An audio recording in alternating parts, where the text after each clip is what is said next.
robots making, the i3 for BMW, and they looked like they were dancing.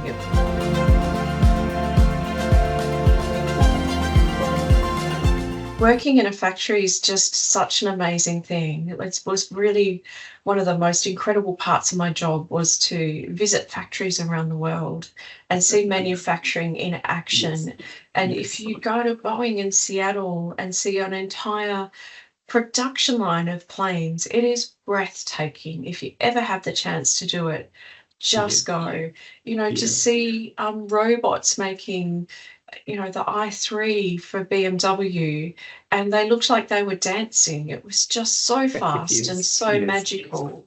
Um, it's so inspiring to see anything made at volume at high speed, and that's been Yes. one of the great joys of the work that I've been doing, is to have the opportunity to see so many different products made in different ways. Yes.